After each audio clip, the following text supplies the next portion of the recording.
going on? I got a story to tell in regards to street life, and the results that come with it. One of the results is jail. And when I caught my last bid, there's something they don't tell you about. Getting money out there, flashing and flossing, the girls, recognition and people talking about you, and that's all cool. That's what some people want when they in the streets. But this is the other side. So it's always two sides. And so I get caught, I go to jail. I'm from Hartford, Connecticut, so I'm in the county jail. I couldn't bond out. So I'm in a place called the Meadows. That's the county jail. So I'm there a couple months. I think they was having like crowd. I think the jail was like overcrowded. So they sent me to Corrigan. It's in Uncasville, Connecticut. It's like, say like an hour from Hartford, where I was housed at, and the Meadows at the county jail. And one of the points is my points bringing this up is that the court process will make you want to cop out to some time, even if some people they innocent and just want to get it over with, because it's a strenuous process. So if I was in Hartford, for example, and I was going to court from the Meadows, you get up early in the morning, say like around like 7, 8, and eat breakfast and all that. And you wait for everybody to, get in the ice cream truck. That's what we call it, ice cream truck.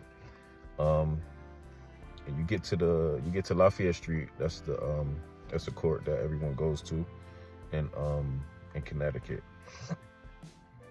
You get to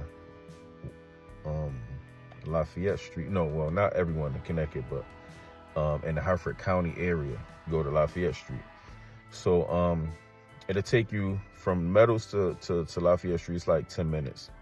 But mind you, I'm in Corrigan, an hour away. So being that I'm an hour away, I got to get up at like 4 in the morning.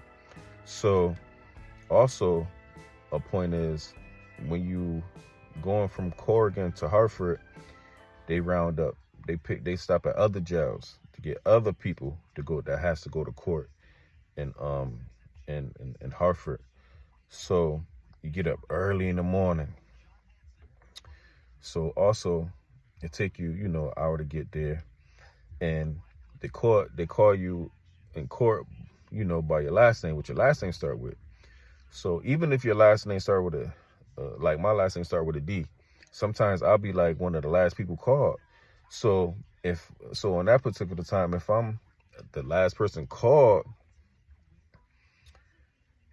and I don't make it to the first trip going back for the transportation, because they do like 2 or 3 trips throughout the day. And if I'm not caught, I gotta get on the last thing smoking. So if you leave around like 4, 5, after they drop everybody off and you going back to Corrigan, you're not getting back till like 8 o'clock at night. Mind you, you got to get up early in the morning.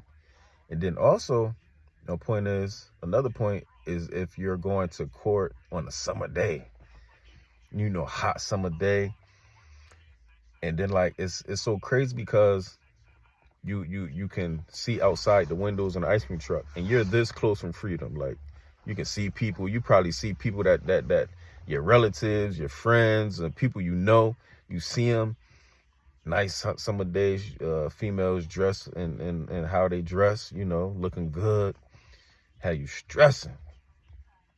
So that right there, mentally, if you're not strong to be, then you gotta sit in the bullpen. That's what we call, where you wait at they get called to court. You dealing with people and their problems, and we got they got the jailhouse lawyers, and telling you this and telling you that, don't take this and don't do this. And if you're not strong, I don't care how many weights you lift.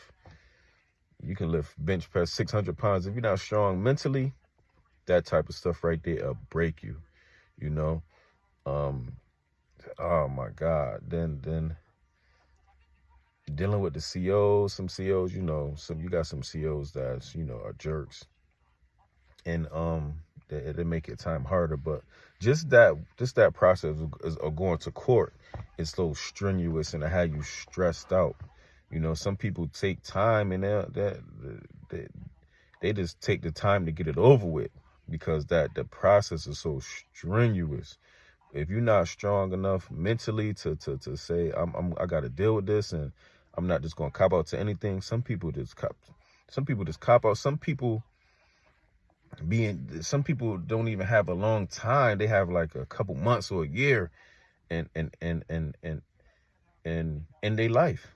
Like the that's another thing they don't talk about, is like, I don't know, it's something about, mentally. If you're not, like I said, if you're not strong, you won't survive, and then like a lot of kids, they be in the streets, they got the guns, and then you got to use these, and if you don't know how to use those, it's gonna be hard for you, especially if you was in the street about that life. You run into a lot of dudes you had problems with, or one of your victims' family or friends, or and yeah. So and then it's like in jail, it's a whole different world, man. It's a whole different world, different politics, different.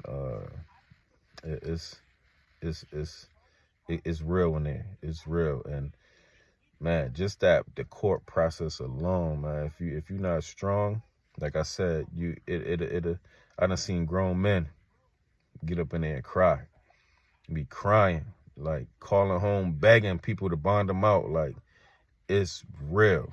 It's I done seen some crazy things in there. But it's my message to the youth, man. Just, it ain't all what it seems to be, that life. And then some people make, they make this decision to get into the streets, but it's consequences, man. It's consequences where you can, really be out here doing something productive in life. That won't result you into going to jail. Like, who wants to be in jail? Like, jail, it just a result of you wasn't smart enough, or you got caught, So that speaks volumes of itself. But yeah, man. Any y'all been to been in jail, or how you feel about the court process, and or anyone that been through it, or what's the stories that they told you, and let me know. Talk to me in the comments.